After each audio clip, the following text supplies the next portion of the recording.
दान कर दूंगी। उसने कहा कि नहीं, कल दान करके कल का किसने देखा है, कल तू दान कर सकती है या नहीं, कल अगर तू जित तो इसीलिए दान अभी होना चाहिए। उसने कहा कि हे स्वामी, मैं अभी तो दान करती हूं, लेकिन ये दान लेगा कौन? उसने कहा कि समय की कीमत जानो, जब समझ है तो समय पे होकर ही रहेगा, तुम दान लेकर अपने दरवाजे पर खड़ी हो जाओ। उसकी पत्नी ने वह सोने का सिक्का हाथ में लेकर दरवाजे पर गई। वहीं से एक फकीर की आवाज आई। एक फकीर ने आवाज लगाई, है कोई अल्लाह का बंदा जो मुझे अल्लाह के नाम से कुछ दे दे? दुआ करे दरवेश तो रहम करेगा अल्लाह। कोई है देने वाला? मोहम्मद की पत्नी ने आवाज दी कि हे फकीर, मैं खड़ी हूं, ये सिक्का ले लो,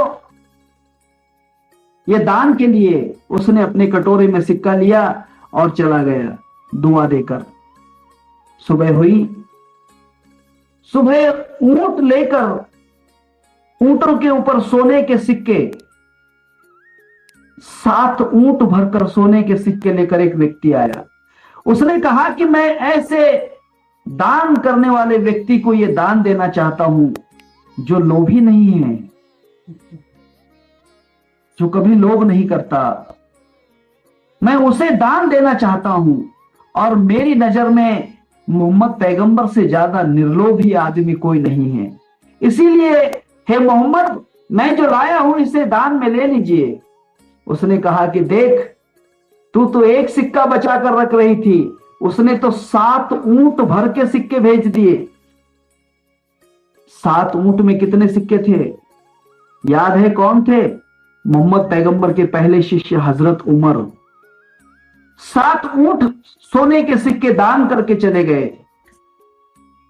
शाम को उसके पत्नी को कहा कि देखो, ये 7 ऊंट भर के सोने के सिक्के हैं। जब भगवान एक सिक्का दान करने से 7 ऊंट भर के दे सकता है, तो इसे रखकर क्या करोगी?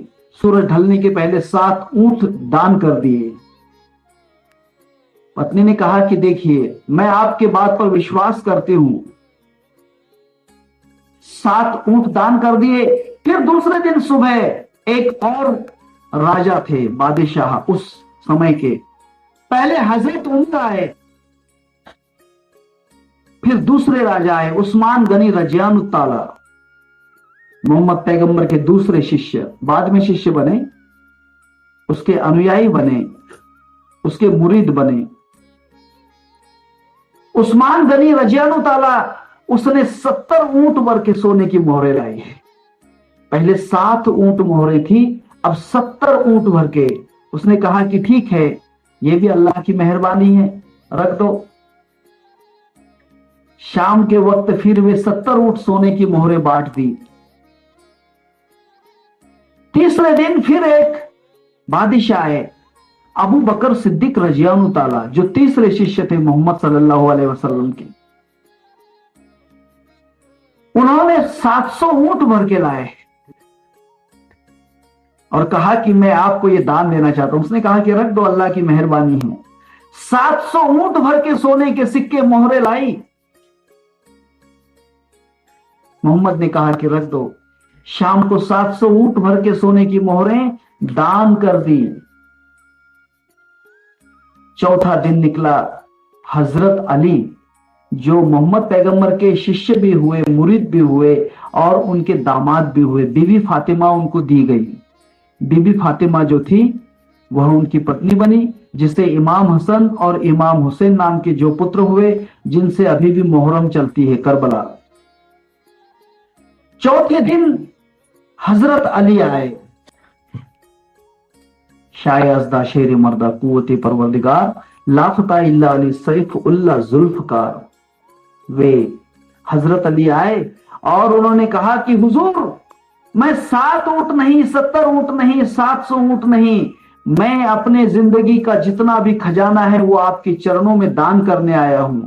उसने कहा कि बस बस हजरत अली, मुझे तुझ जैसा मुरीद कोई नहीं मिला, जो अपना सब कुछ उसी समय लुटा देना चाहता है। मैं समय की बात कर रहा हूं। आता विश्वात्म के देवे, जो सब कुछ अपना उसी क्षण लुटा देना चाहता है, वही सच्चा दान शूर है, वही दान दाता है। सब कुछ उसी समय लुटा देना चाहता है, क्योंकि अगले क्षण में मैं लुटाऊंगा। आज 5 रुपए दान दिए, फिर 10 रुपए दान करूंगा, फिर 20 रुपए दान करूंगा, ऐसा नहीं। उसी समय सब कुछ लुटा देने की जिसकी क्षमता है, वह हजरत अली उसको चौथा मुरीद बनाया।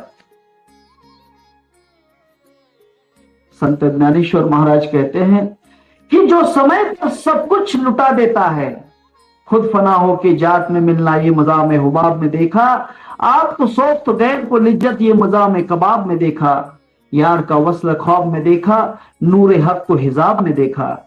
जो सब कुछ अपना उसी क्षण भगवान पे निछावर कर देता है, उस पर विश्वात्मक भगवान कृपा करते हैं, जो विश्व का परमात्मा।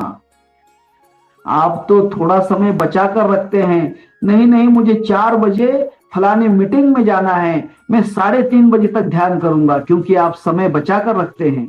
भगवान की प्रार्थना में भी समय बचाते हैं, भगवान के भक्ति में भी समय बचाते हैं, समय काट काट कर भक्ति करते हो। अगर पूरा समय भगवान पर लुटा दोगे तो भगवान अपना समय देखेगा नहीं। भगवान भी हर समय हर पल आपके साथ रहेगा। कहते हैं कि मीराबाई के साथ भगवान जब थे, उसका जहर का प्याला पी लिया।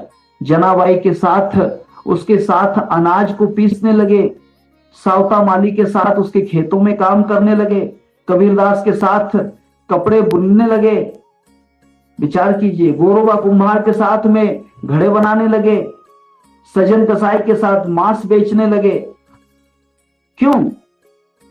कि जिसने अपना पूरा सब कुछ भगवान पर निछावर कर दिया है। भगवान कहता है कि इसने मुझे सब कुछ निछावर कर दिया, अब मैं कहां बचा हूं, मैं भी पूरा के पूरा इसके लिए ही आ जाता हूं। तब भगवान पूर्ण रूप से आ जाते हैं। अभी आप पर सिर्फ कृपा होती है, भगवान पूर्ण नहीं वर्षे हैं आपके ऊपर। भगवान की पूर्ण कृपा नहीं है। पूर्ण कृपा उस वक्त होगी जब आप चलेंगे, आपके पीछे वह चलेगा, आपके पीछे पीछे चलेगा। ख्याल कीजिए, आप दौड़ेंगे, आप जहां कदम रखने वाले हैं दौड़ते समय, उसके पहले, आपके पहुंचने के पहले वह जमीन सफा कर देगा, ताकि आपको कोई तकलीफ ना हो। आप भोजन करेंगे, आपके पहले वो चख लेगा कि मेरे भक्त को ये भोजन अच्छा लगेगा या नहीं। अनुभव नहीं है? आ जाएगा अनुभव। हर समय वो आपके पहले पहुंचकर काम करेगा, क्योंकि वो आपके पीछे पीछे है। लेकिन पहले आपको उसके पीछे चलना पड़ेगा, तब वहां आपके पीछे चलेगा। पहले आपको उसके पीछे चलना पड़ेगा, तब वहां आपके पीछे चलने लग जाएगा। भगवान का यही नियम है। इसीलिए तो भगवान कहते हैं, याल तरिया रे लागे, याल तरिया रे लागे, अवघे माझे मागे मागे, अवघे माझे मागे मागे, आज देईन पोट भरी, आज देईन पोट भरी, पुरे म्हणा लतोवरी, आज देईन पोट भरी। भगवान कहते हैं कि याल तरी यारे लागे, माझे मागे मागे, मेरे पीछे पीछे तो आकर देखो, मेरे पीछे चलकर देखो, फिर मैं तुम्हारे पीछे चलूंगा, फिर मैं तुम्हारे पीछे चलूंगा। एक गाना है, मैं आपको बता दूं। हाँ, बताऊं गाना? बड़ा अच्छा गाना है। अगर किसी को याद होगा तो बहुत अच्छी बात है। एक गाना बताता हूँ, पीछे पीछे आजा मेरी चाल दिख जाए, काले काले घुंघराले बाल दिख जाए। है गाना कहीं नहीं मालूम? पिक्चर में गाना है, पीछे पीछे आजा मेरी चाल दिख जाए, काले काले घुंघराले बाल दिख जाए। अगर भगवान को देखना है तो उसके पीछे चलो। पीछे चलने का मतलब यह है कि उसका पीछा करो, उसका पीछा करो, भगवान का पीछा करो। पीछा करने का मतलब है कि उसकी खोज करो, उसको ढूंढो, उसके पीछे चलो। खोज करो कोई इस तन अंदर, खोज करो कोई इस तन अंदर, चले अजपा की माला रे, चले अजपा की माला रे, 10वें मंदिर तार लगे भाई झूले नाथ गोपाला रे, 10वें मंदिर तार लगे भाई झूले नाथ गोपाला रे। खोज करो कोई इस तन अंदर, खोज करो कोई इस तन अंदर, चले अजपा की माला रे, चले अजपा की माला रे। हाँ, उसको खोजना है, उसके पीछे पीछे चलना है। और वह कौन है जिसे हमें खोजना है? विश्वात्म के देवे। मैंने आपको आता शब्द के बारे में कहा है, बहुत कम कहा है, शॉर्टकट में दृष्टांत कहे। आता किसके पीछे जाना है? विश्वात्म के देवे, जो विश्व का भगवान है। परमात्मा के 4 स्वरूप हैं, आत्मा, परमात्मा, सर्वात्मा और विश्वात्मा। इसी को शास्त्रों में जीव चेतन, ब्रह्म चेतन, ईश्वर चेतन और कूटस्थ चेतन कहा गया है। इसी को 4 स्वरूप में माना गया है। इन्हीं 4 स्वरूपों को जानने के लिए 4 प्रकार की साधनाएं हैं। गीता में कहा है आर्त, अर्थार्थी, जिज्ञासु और ज्ञानी। ये 4 प्रकार के साधक होते हैं। और ये 4 प्रकार की साधनाएं करने वाले 4 तरफ भगवान को ढूंढते हैं। 4 ठिकाने हैं, 4 स्पॉट हैं भगवान के। उस विश्वात्मक भगवान को जानने के लिए 4 पते हैं, 4 स्थान हैं, 4 डेस्टिनेशन हैं, 4 पॉइंट हैं। वे कौन से हैं? 4 पते हैं ब्रह्म के, 4 पते हैं ब्रह्म के, सतचित आनंद, चौथा ज्ञान स्वरूप है कहते वेद और संत। पहला पता है सत, दूसरा चित्त, तीसरा आनंद और चौथा ज्ञान। 4 पते हैं ब्रह्म के, सत चित्त आनंद, चौथा ज्ञान स्वरूप है कहते वेद और संत। इन 4 स्थान में उस परमात्मा की कृपा को प्राप्त करना है। सत्य में भगवान मिल जाता है, एक क्षण में मिल जाता है। सत्य अगर कोई बोल दे तो हम सत्य बोलने की कोशिश करते हैं, लेकिन झूठ के पर्दे में। नहीं, मैं बिल्कुल सच कहूंगा, मैं जो कुछ कहूंगा सच कहूंगा। गीता पर हाथ रखता है। मैं गीता को साक्षी हाजिर नाजिर रखकर जो कहूंगा सच कहूंगा। अंदर से पता है कि मैं झूठ बोल रहा हूं। झूठ के कैप्सूल में सच को पिलाना चाहता है। हाँ? मैं जो कुछ कहूंगा कलाम मस्जिद के ऊपर हाथ रखकर कहता हूं। मैं जो कुछ कहूंगा कुरान के ऊपर हाथ रख के कहता हूं, बाइबल पर हाथ रख के कहता हूं, लेकिन सच नहीं कहता है, बिल्कुल सच नहीं कहता है। आप भी कहते हैं कि महाराज मैं सच कहता हूं। मैं कभी भी उसका नाम लेना बंद नहीं करूंगा।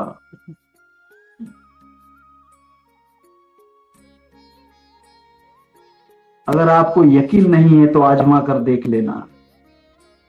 जो भी हर पल नाम लेगा वो मुझसे हमेशा बात करते रहेगा। ये वचन है मेरा। हाँ, ये वचन है और सत्य कहता हूं, बिल्कुल सच कहूंगा। इसमें कोई भी चालाकी नहीं। अगर आपका हर क्षण में उस नाम से संबंध जुड़ गया, उस नाम से संबंध जुड़ गया तो समझ लेना कि आपका संबंध गुरु से जुड़ गया। आई बात समझ में? हाँ, हर वक्त आपका कांटेक्ट उस गुरु से रहेगा, क्योंकि वो ट्रायंगल शुरू होता है। गुरु का संबंध डायरेक्ट ईश्वर से होता है, ईश्वर से आप संबंध जोड़ लेते हैं, वो ट्रायंगल पूरा करने के लिए फिर वहां दौड़कर गुरु की तरफ जाता है। गुरु का संबंध ईश्वर से, ईश्वर का संबंध गुरु से, फिर आपका गुरु संबंध और गुरु का शिष्य से, ऐसा ट्रायंगल जुड़ जाता है। हर वक्त आपका संबंध हो सकता है। कुछ लोग कहते हैं कि मेरे सपने में गुरु आए, बिल्कुल झूठ बात है। सपने में गुरु आना यह तो आपकी कल्पना है, गुरु तो सामने ही दिखना चाहिए। गुरुमूर्ति घट चंद्रमा सेवक नयन चकोर, गुरुमूर्ति घट चंद्रमा और सेवक नयन चकोर, अष्ट प्रहर निरखत रहूं गुरुमूर्ति ठाड़ समोर। अष्ट प्रहर मैं देख रहा हूं गुरु को, एक क्षण भी मेरे नजरों से गुरु दूर नहीं है, मैं तो उसे हर क्षण देख रहा हूं। जिधर को देखूं जहां को देखूं तू एक मुझको दिखा रहा है। जिधर को देखूं जहां को देखूं तू एक मुझको दिखा रहा है, तू एक मुझको दिखा रहा है, तू एक मुझको दिखा रहा है। विचार कीजिए, जिस वक्त आपको हर जगह पर गुरु नजर आ जाए,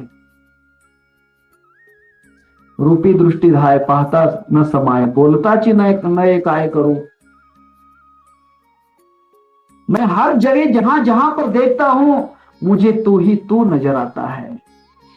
भूमि अगन पवन में, सागर पहाड़ वन में, भूमि अगन पवन में, सागर पहाड़ वन में, उसकी सभी भुवन में छाया समा रही है। ईश्वर को जान बंदे मालिक तेरा वही है। वहां हर वक्त हर जगह आपको नजर आ जाएगा, फिर उसे ढूंढना नहीं पड़ेगा, फिर ढूंढना नहीं है। वहां जो विश्वात्मक भगवान है उसे ढूंढना नहीं पड़ता, वो खुद दिखने लग जाता है, उसे देखना भी नहीं पड़ता। आंखें खोलोगे तो दिखेगा, आंखें बंद करोगे तो दिखेगा, जागते भी दिखेगा, सोते भी दिखेगा, बैठते भी दिखेगा, खड़े रहोगे तब भी दिखेगा, हर समय हर पल यहां दिखेगा। लेकिन कब? जब वो समय का पर्दा आप उठा देते हैं, उस समय को आप हटा देते हैं, वहां पर्दा आपसे हटना चाहिए। अर्थात आप पूर्ण रूप से उसको समर्पित हो जाओ, पूर्ण रूप से समर्पित होना चाहिए। जब पूर्ण रूप से समर्पित हो जाता है तब उसे दूसरा नहीं परमात्मा ही दिखाई देने लग जाता है, परमात्मा ही दिखाई देने लग जाता है। एक छोटी सी कथा है। सरमद नाम का एक फकीर हुआ, मस्त फकीर था।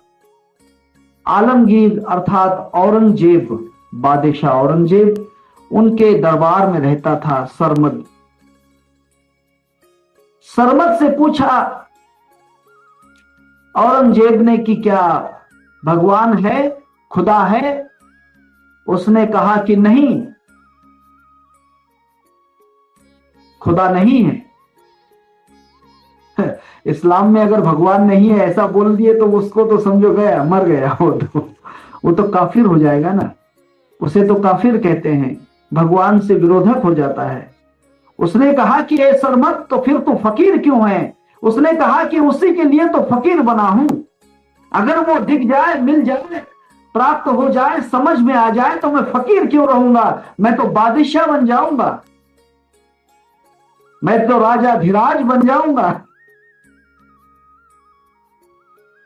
है ना। मैं फकीर क्यों रहूंगा, मैं तो राजा धीराज बन जाऊंगा, शहंशाह आलम बन जाऊंगा। उसने कहा कि झूठ मत बोल, खुदा है। उसने कहा कि बादशाह खुदा नहीं है। आलमगीर ने कहा, औरंगजेब ने, बेवकूफ, तुझे मालूम नहीं इस्लाम में खुदा नहीं कहना कितना बड़ा गुनाह है, मौत भी आ सकती है। उसने कहा कि मैं तैयार हूं, लेकिन यह बात नहीं मानूंगा कि खुदा है।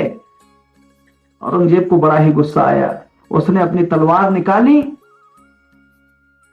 उसने अपनी तलवार निकाली और सरमद का सर काट दिया।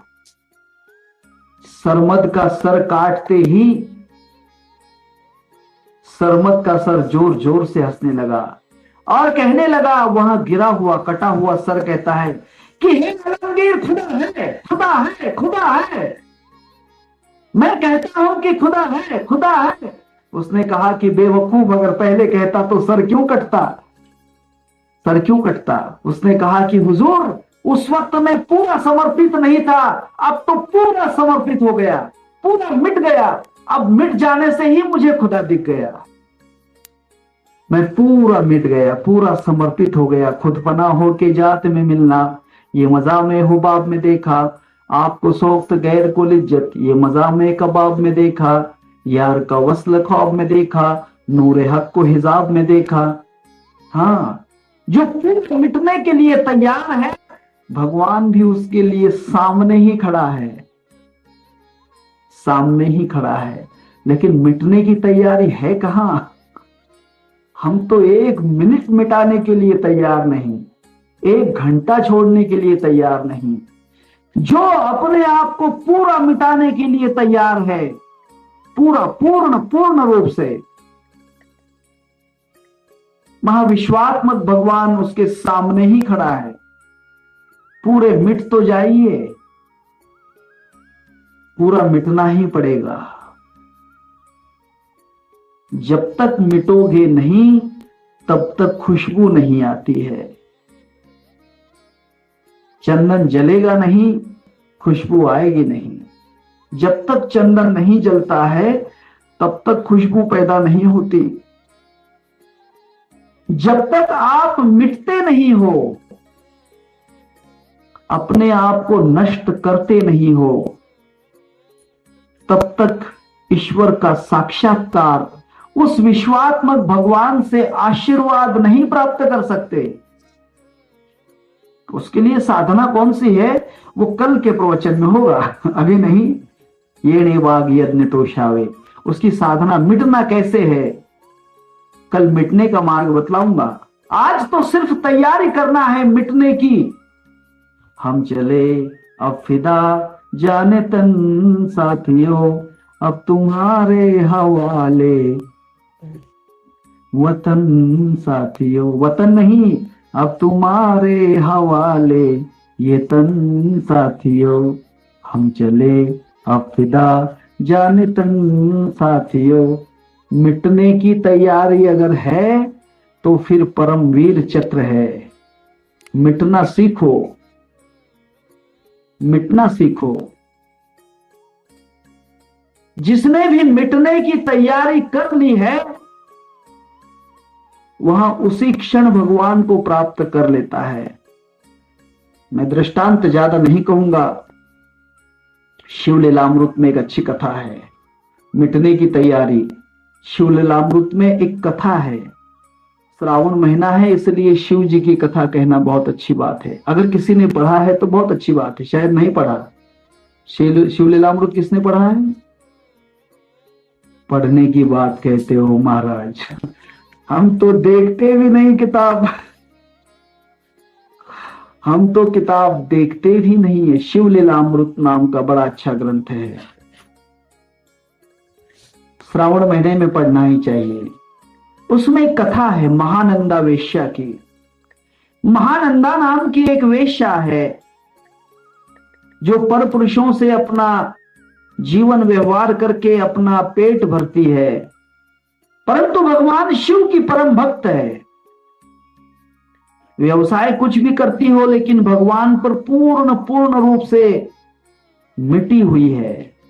संसार के कर्म कुछ भी करती हो लेकिन भगवान को एक मिनी माइक्रो सेकंड भी नहीं भूलती,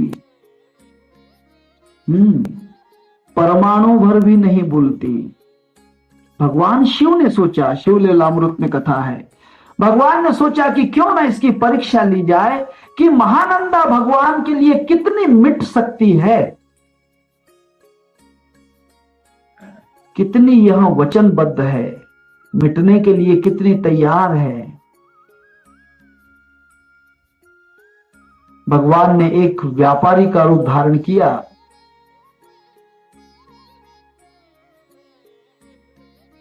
एक व्यापारी का रूप, बनिए का रूप धारण किया और महानंदा वेश्या के घर जाकर उसका जो व्यवसाय गृह था वहां पर गए और उसने कहा कि मुझे आज रात के लिए एक स्त्री की आवश्यकता है, क्या तुम मुझे अपना पति स्वीकार करती हो?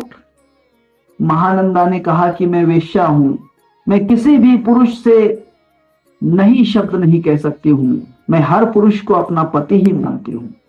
परंतु उसने कहा कि देखिए, मैं पर स्त्री से कोई संबंध नहीं रखता हूं, पहले तुम्हें मेरे साथ विवाह करना होगा, भले ही एक दिन का विवाह हो, एक दिन के लिए तुम्हें मेरी पत्नी बनना होगा, तुम्हें मेरा मंगलसूत्र पहनना होगा, मेरे साथ फेरे लेना होंगे, फिर कल सुबह जैसे ही दिन निकलेगा मैं तुम्हारा पति नहीं रहूंगा, तुम मेरी पत्नी नहीं रहोगी, बोलो। उसने कहा कि ठीक है। शास्त्र विधि से उस बनिए के साथ भगवान शिव रूपी जो बनिया थे, शिव लीलामृत में कथा है, श्रावण महीने में जरूर पढ़ लेना, विवाह कर लिया। अब विवाह तो कभी इस वेश्या ने किया नहीं था, परंतु विवाह की चर्चा सुनती थी। उसके मन में विवाह के बाद में एक विचार जागृत हुआ कि कैसी वो पतिव्रता नारियां होंगी जो अपने पति के लिए जीवन दान करती हैं, एक जन्म नहीं 7 जन्म पति के साथ रहना चाहती हैं। और मुझे तो विवाह करने के बाद सिर्फ एक दिन के लिए ये पति मिला है, क्यों ना एक दिन तक मैं इसी की बन जाऊं। वहां उसकी सेवा करने लगी। उस बनिए ने कहा कि हे महानंदा, तुम्हें दे रहा हूं, इसका संरक्षण करना तेरा कर्तव्य है, इसे मिटाना नहीं है, मिटने नहीं देना है, और अगर इसमें से मिट गया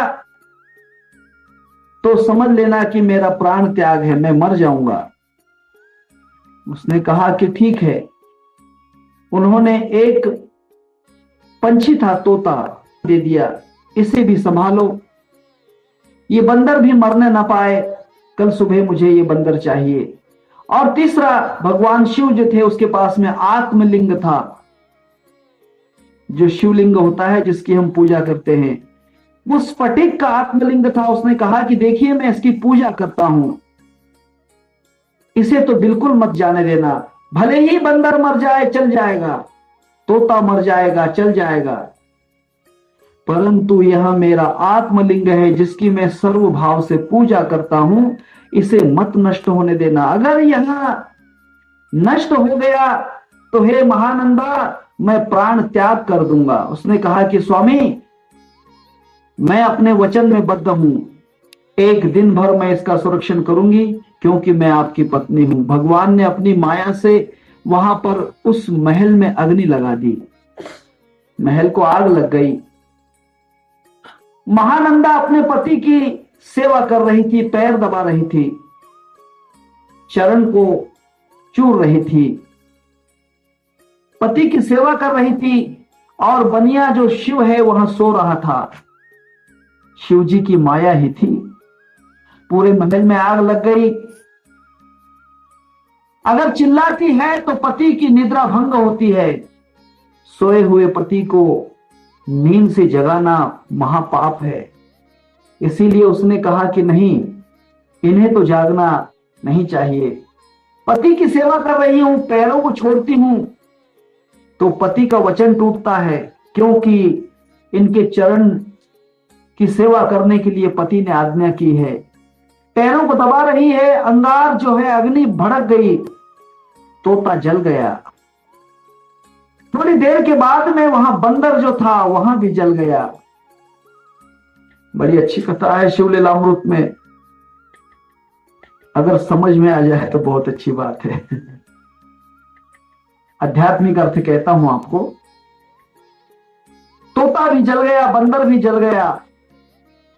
फिर जो पूजा के लिए रखा हुआ आत्मलिंग था भगवान शिव का, जिसपे फूल वगैरह रखे हुए थे, अग्नि वहां तक आ गई और वहां जो आत्मलिंग था वहां भी अग्नि में जल चुका। जैसे ही वो आत्मलिंग जलकर खाक हुआ, भगवान शिव की नींद खुल गई। उसने कहा कि हे महानंदा, तू मेरी पत्नी होते हुए इतनी आग जब महल में लग रही थी, तूने मुझे जगाया क्यों नहीं? उसने कहा कि स्वामी, मैं वचन में बद्ध थी। पतिव्रता नेणे आणिकाची स्तुती, सर्वभावे स्वामी पति माझा। पतिव्रता अपने कार्य को नहीं भूलती है, भले ही कुछ भी हो जाए। फुटो हे मस्तक, तुटो हे शरीर, नामाचा गजर सोडू नये, शरीराचे होत दोन तेही भाग, परी कीर्तनाचा रंग मोडू नये। मैं कुछ भी हो जाता लेकिन आपकी सेवा कैसे तोड़ती? उसने कहा कि हे मूर्ख, मैं देख रहा हूं कि वह तोता भी जल गया, उसकी कोई बात नहीं। बंदर भी मर गया, उसकी कोई बात नहीं। परंतु मैं जिसकी पूजा करता था वह आत्मलिंग जल गया है, और मेरा वचन था कि आत्मलिंग नष्ट होने के बाद मैं जिंदा नहीं रहूंगा। अब तो मुझे प्राण त्याग करना ही चाहिए। चिता को बनाई गई और चिता पर वहां जो बनिया था, उस बनिए ने जीते जी उस चिता पर अपने आप को सुला दिया। आग लगा दी गई। कोई दूसरी वेश्या होती तो क्या करती? मरने तो एक मर गया तो दूसरा मिल ही जाएगा, लेकिन नहीं, सर्वभावे स्वामी पति माझा। उसने वहां पर कहा कि जब मेरा पति अपना प्राण त्याग कर रहा है तो मैं तो विधवा हो गई ना, अभी एक दिन कहां पूरा हुआ। उसने भी अपने सतीत्व की तैयारी कर ली। चिता जल रही थी, बनिया अंदर अग्नि में था, और उस महानंदा ने उस जलती हुई चिता में अपने आप को स्वाहा कर दिया, अंदर कूद गई। कोई संबंध नहीं, एक रात का संबंध था, जीवन भर का संबंध नहीं था, एक रात का संबंध था। फिर भी उसके लिए सती हो गई। जैसे ही वो सती हुई, उस बनिया रूप में जो थे भगवान शिव जी प्रकट हुए। उसने कहा कि प्रसन्न प्रसन्न प्रसन्न, हे महानंदा, मैं तुम पर प्रसन्न हूं, मांगो क्या चाहती हो? उसने कहा कि भगवान आप। उसने कहा कि हां। हे महानंदा, मैं ये देखना चाहता था कि तुम अपने वचन में सर्वस्व अर्पण करना चाहती हो या नहीं, अपने आप को पूर्ण रूप से स्वाहा करना चाहती हो या नहीं। अगर थोड़ा भी बचा कर रखती हो तो मैं तुम्हें नहीं दिखता। तुमने अपने आप को पूर्ण रूप से स्वाहा कर दिया। अब देखिए, थोड़ा दृष्टांत तो समझा कर कहता हूं शिवलीलामृत में। पहले महल को आग लगी है। महल को आग लगने का मतलब पूरा शरीर जलने लगा है। परमार्थ में ऐसा ही होता है। जब भगवान की तरफ मुड़ते हो तब शरीर को तो कष्ट होता ही रहता है। क्या महाराज, अनुष्ठान दे दिया, खाना पीना छुड़ा दिया, खाना पीना छुड़ा दिया, 4 बजे उठाकर बिठा देते हो, 8 घंटे तक ध्यान करने लगाते हो, महाराज बड़ी परेशानी। महल तो जलने लग गया। आग लगी बड़ी भारी गगन में, आग लगी बड़ी भारी। हाँ, ये तो पहले होगा ही। फिर वह तोता जल जाता है। तोता कौन है? तोता आपके विचार जलने लगते हैं। विचार कहता है कि क्या 8 घंटे बैठना, पैरों में बड़ा दर्द हो रहा है, कमर में बड़ा दर्द हो रहा है, क्या 8 घंटे बैठना, महाराज को भी कोई काम नहीं। विचार जलने लगते हैं, अंदर से विचार जलते हैं। एक मन कहता है कि जाने दो अनुष्ठान, कहीं से फोन आता है कि महाराज 21 दिन हो गए, बीच में अनुष्ठान बंद कर दूं क्या? कर दे बाबा, 41 दिन का अनुष्ठान है, महाराज कर दूं क्या बंद? बिल्कुल कर दे, मेरा क्या जाने वाला है। तो अपने तोते विचार को बचाना चाहता है, कोई बात नहीं। लेकिन खराब वक्त जो होता है जलने देता है, विचार जलता है। दिल जलता है तो जलने दे, दिल जलता है तो जलने दे, जलता है तो जलने देना। विचार जल रहे हैं, जलने दो। फिर बंदर जलने लगता है। बंदर का मतलब यह है कि बंदर चंचलता को कहते हैं। मन की चंचलता जलने लग जाती है, मन का चंचलपना नष्ट होने लग जाता है, मन स्थिर हो जाता है। मन भटकत है, भटकावत है, मन अटकत है, अटकावत है।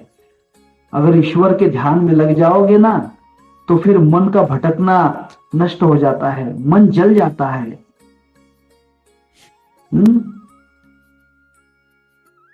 मन जल जाता है, बंदर जल जाता है। फिर जैसे ही वहां जलता है, फिर आत्मा में अग्नि प्रकट होती है। आत्मा में अग्नि प्रकट होती है, उस ज्योतिर्लिंग में अग्नि प्रकट होती है।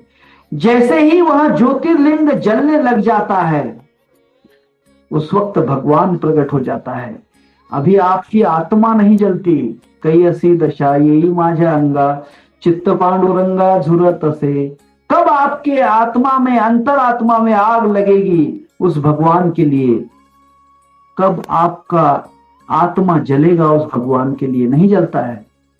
अभी तो हम कुत्ते के लिए रोते हैं, बिल्लियों के लिए रोते हैं, 10 रुपए गुम गए तो उसके लिए रोते हैं, कुछ नुकसान हो गया तो उसके लिए रोते हैं, बेटा मर गया तो रोते हैं, बीवी भाग गई तो रोते हैं, इसके लिए रोते हैं। आत्मा में परमात्मा के लिए कहां रो रहे हैं? हमने कभी भगवान के लिए आंसू बहाए? नहीं, कोई नहीं बहाता है। आप सब संसार के लिए आंसू बहा रहे हैं। परमात्मा नहीं मिला उसके लिए किसी ने आंसू बहाए? मला देव भेटला नाही म्हणून कोणी रडतंय?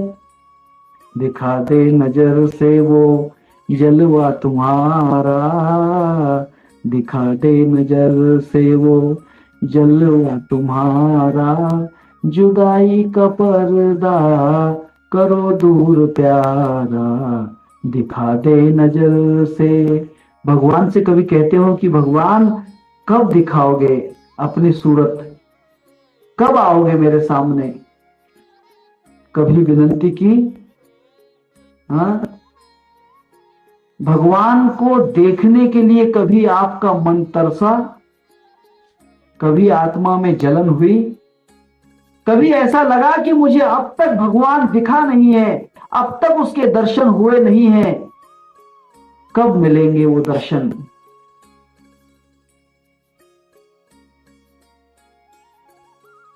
आता दृष्टि पुढे, आता दृष्टी पुढे, ऐसा चितुरा आहे, जो मी तुझ पाहे वेळोवेळा, वेळोवेळा, वेळोवेळा, आता दृष्टि पुढे।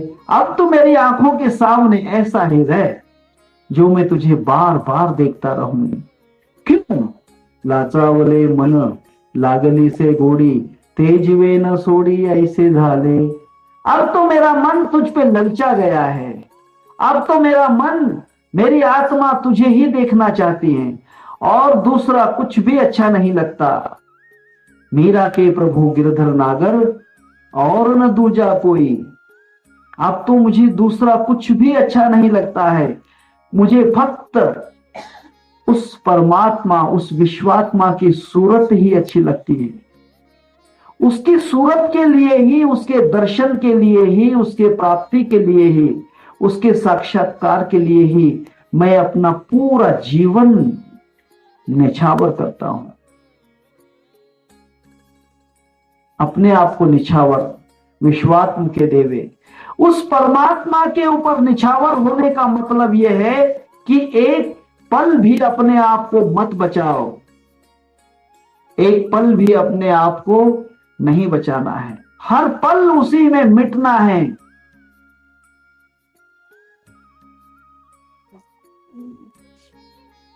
हर पल ऐसा लगना चाहिए कि हर पल भगवान मेरे पास है,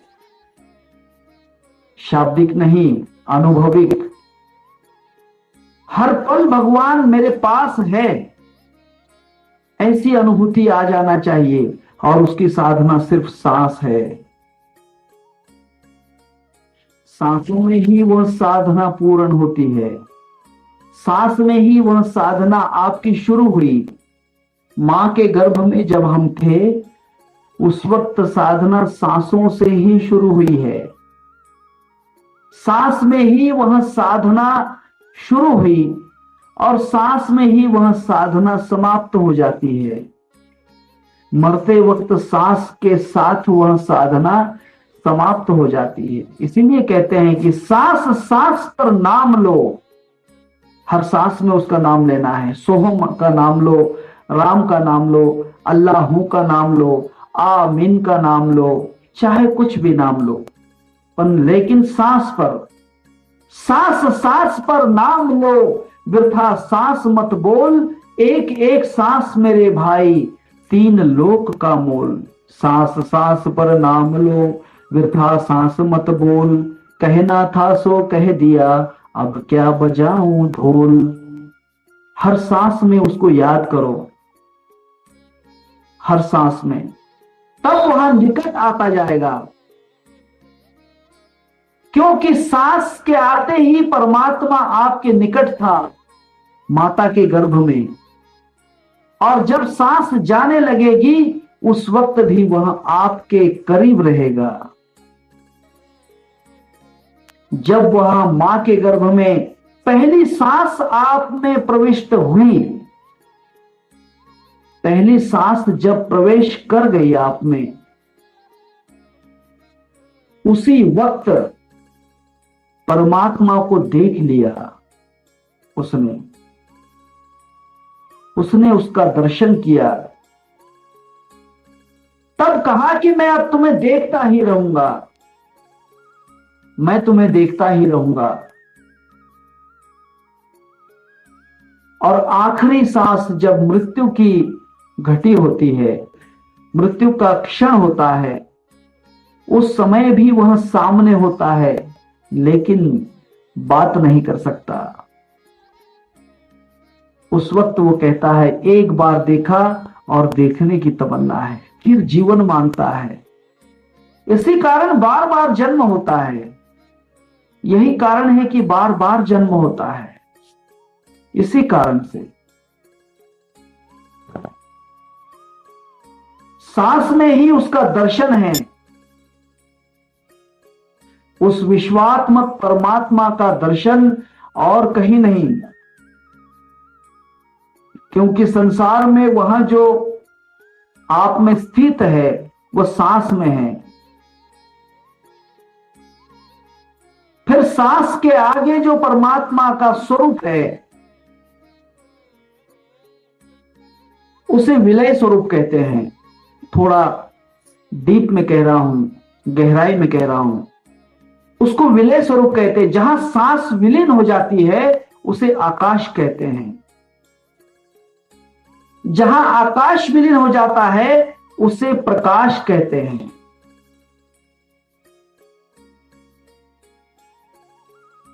जो श्वास का स्वरूप है, जहां सांस विलीन हो जाती है, फिर भगवान का विराट स्वरूप जो होता है वो आकाश में, अणु रेणु हुनी थोकड़ा तुका आकाश आए उड़ा। जब वो सांस के द्वारा आकाश में विलीन हो जाता है तब वह आकाश के समान हो जाता है, लाइक अ स्काई। जब आकाश भी विलीन हो जाता है तब वह प्रकाश बन जाता है, प्रकाश में स्वरूप हो जाता है। तुका म्हणे आम्ही झालो अग्नि रूप, प्रकाश रूप बन जाता है। और जब प्रकाश भी होता है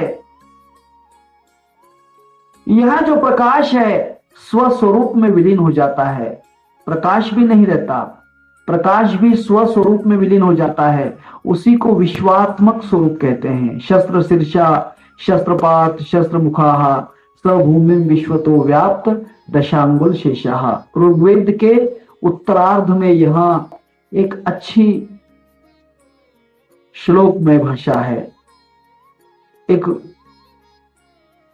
शीर्ष है।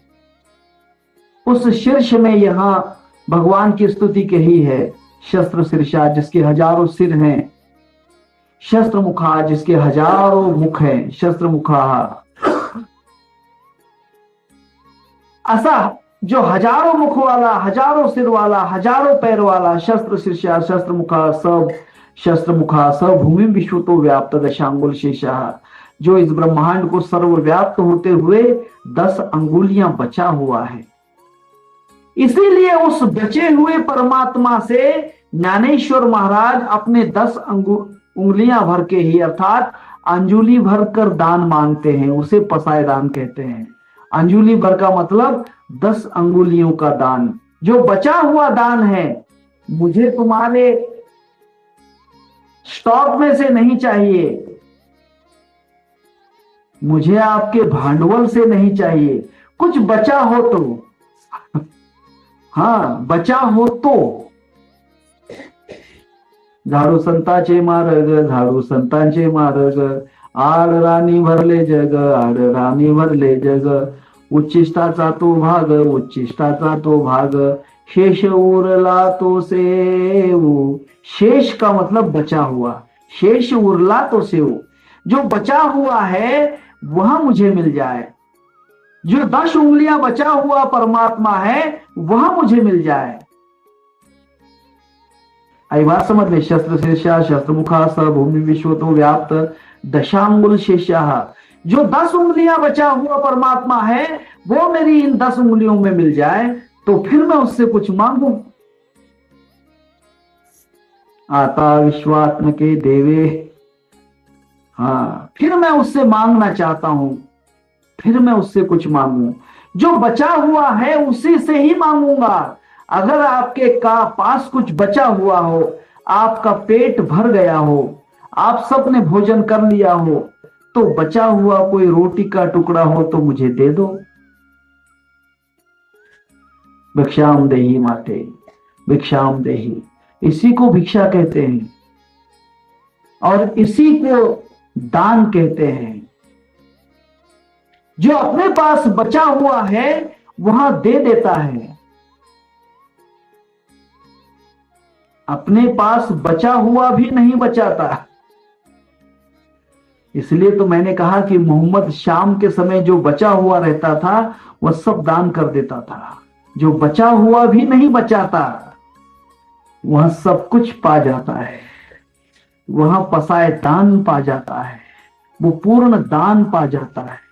इसीलिए जो भी आपके पास बचा हुआ हो, अब देखिए महत्व की बात कहता हूं, जो भी आपके पास बचा हुआ हो उसको पूरा लुटा दो, पूरा लुटा दो, समर्पित कर दो। आपके पास बचा हुआ क्या है? क्या बचा हुआ है? समय बचा हुआ है।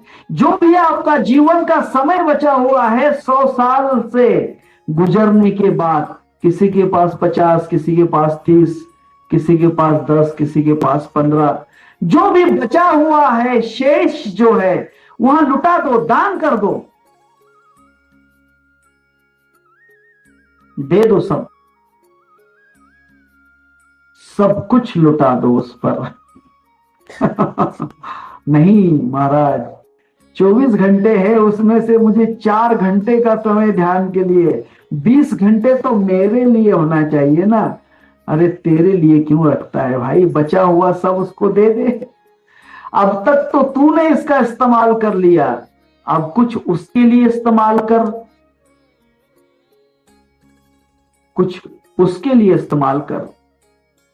जो भी बचा हुआ समय आपके पास है, आज से, अभी से, इसी क्षण से, इसी सेकंड से, इसी माइक्रो सेकंड से, इसी मिनी माइक्रो सेकंड से, इसी अणु से, इसी तृष्णियों से, इसी परमाणु से जो भी आपके पास बचा हुआ समय है वह उसके लिए अर्पित कर दो,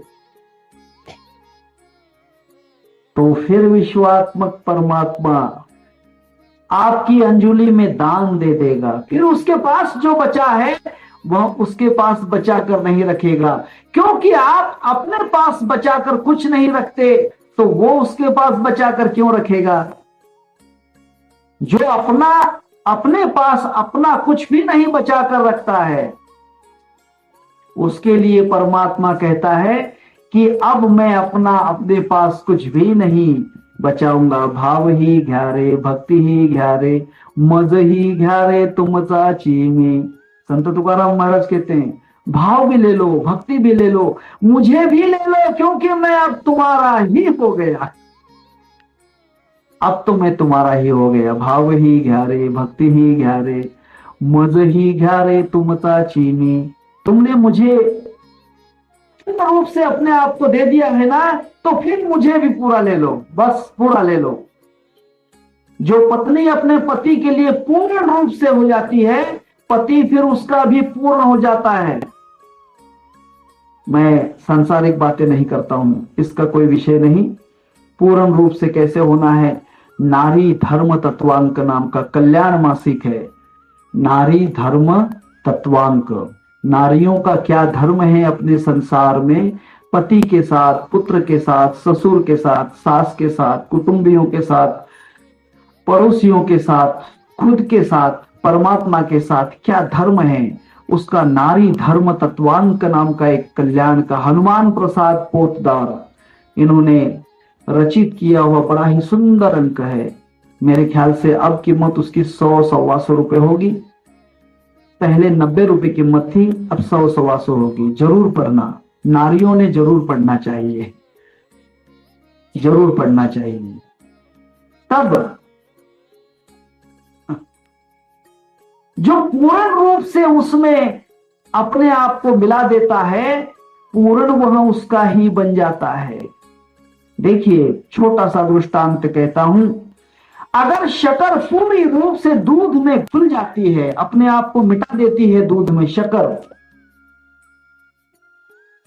अगर वह शक्कर जो है पूर्ण रूप से अपने आप को उस दूध में मिटा देती है, जरा भी नहीं बचाती, अपने रूप को जरा भी नहीं बचाती शक्कर, उसका रूप जो होता है, शक्कर की डलियां होती हैं, है ना, शक्कर की डली होती है, छोटे छोटे टुकड़े होते हैं, वो एक भी टुकड़ा अपना बचा के नहीं रखती है, वो दूध में अपने आप को पूरा नष्ट कर देती है। फिर दूध भी अपने आप को अपना नहीं रखता है, वह भी मीठा हो जाता है, वह भी शक्कर का हो जाता है। हम कहते हैं कि शक्कर का दूध ले लीजिए, दूध का दूध मत लीजिए, लेकिन शक्कर का दूध लीजिए, क्योंकि दूध अब शक्कर का हो गया, क्योंकि शक्कर दूध की हो गई। मेरे दृष्टांत तो समझ में आते हैं, क्योंकि शक्कर दूध की हो गई इसलिए दूध शक्कर का हो गया। हम कहते हैं कि बेटा दूध ले लो, अच्छा है, मीठा है, शक्कर का दूध है। नहीं, पहले गाय का दूध था, भैंस का दूध था, बकरी का दूध था, अब तो शक्कर का दूध हो गया, क्योंकि दूध अब दूध का दूध नहीं रहा, वह शक्कर का दूध हो गया, क्योंकि शक्कर उसमें मिल गई, इसलिए दूध शक्कर का बन गया। अपने आप को मिटा कर देखो, एक क्षण भी मत बचाओ, अपने आप को मिटा कर देखो, फिर आप नहीं रहेंगे। महाविष्णूचा अवतार सखा माझा ज्ञानेश्वर, सखा माझा ज्ञानेश्वर, सखा माझा ज्ञानेश्वर, उसको आप फिर महाराज नहीं कहोगे, उसे भगवान कहेंगे। तोची साधू ओळखावा, देव तेथेची जाणावा, देव तेथेची जाणावा। फिर वो साधु नहीं रहेगा, महात्मा नहीं रहेगा, वह तो भगवान बन जाएगा, उस वक्त वह तो परमात्मा बन जाएगा, वह परमात्मा बन जाता है। इसीलिए तो कहते हैं कि देव पहावे असे गेलो, परी देवची होऊनी टेलो, क्योंकि भगवान को ढूंढने गए तो वह भगवान ही हो गए, क्योंकि जैसे ही वो भगवान में पूरा मिल गया, भगवान उसमें पूरा मिल गया। अपने आप को पूरा मिटाने की कोशिश करो। मिटाते कैसे हैं वो कल बतलाऊंगा, येणे वाग यज्ञ तोषावे। मिटने की कला है, मिटना एक आसान बात है। हर क्षण में मिट सकते हो, उसी क्षण मिट सकते हो।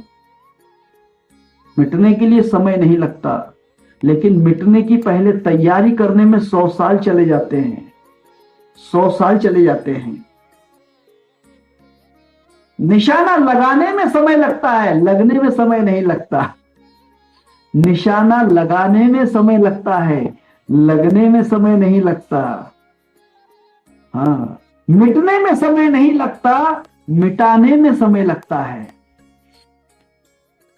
इसीलिए देखो, मिट कर देखो, मिटा कर देखो। जिसने भी अपने आप को उसमें मिटाया है, वह विश्वात्मक भगवान को प्राप्त हो गया है। आता विश्वात्म के देवे, हे विश्वात्मक भगवान। अब का मतलब इसी क्षण, कल नहीं, परसों नहीं, महीने के बाद नहीं, साल के बाद नहीं, अब इसी वक्त मैं अपने आप को स्वाधीन कर रहा हूं। येने वाग यज्ञ तोषावे। मैं जो यत्न करने जा रहा हूं उसमें संतुष्ट हो जाइए, उस यत्न में आप संतुष्ट हो जाइए। उस यत्न में ऐसी ज्वाला को प्रकट कर दीजिए, उस यत्न में ऐसी ज्वाला निर्माण कर दो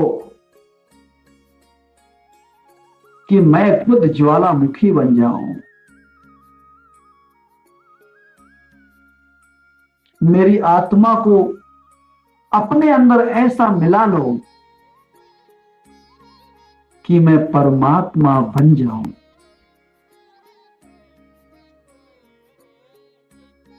मुझे इतना बेहोश बना दीजिए कि मैं खुद को भूल जाऊं और मुझे तू ही तू याद रह जाए।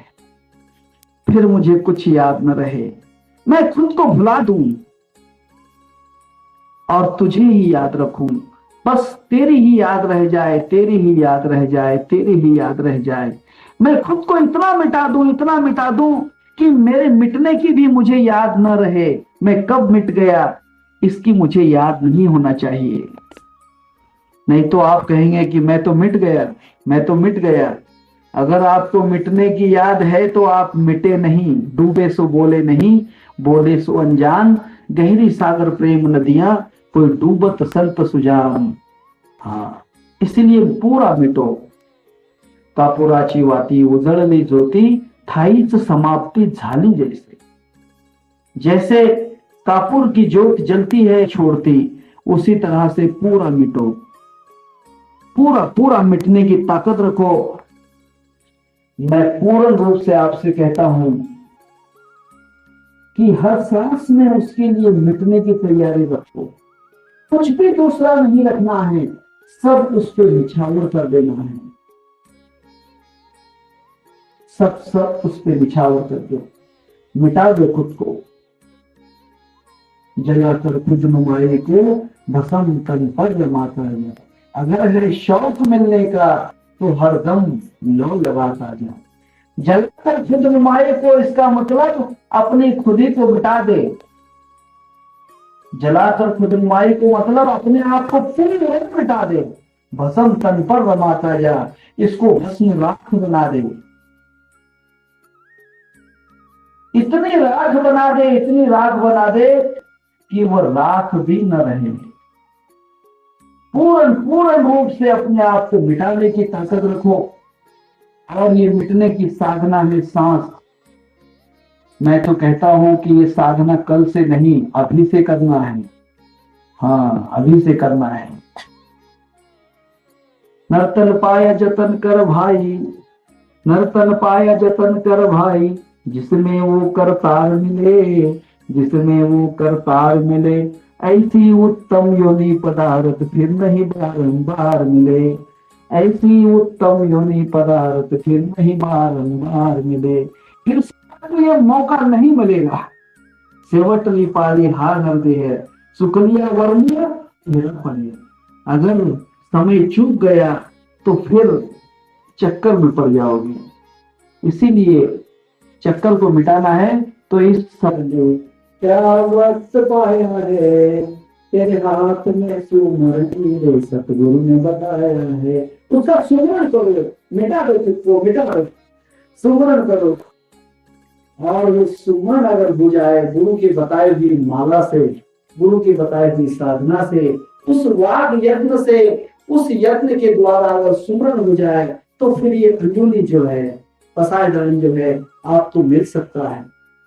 आता विश्वास के लोग पर वाग यज्ञ पर बात करेंगे, किस प्रकार से वाग यज्ञ करते हैं, उस परमात्मा पे अपने आप को कैसे निछावर करते हैं, कैसे अपने आप को सुहाना करते हैं वाग यज्ञ में, ये हम कल के दिन बात करेंगे। श्री ज्ञानदेव जय।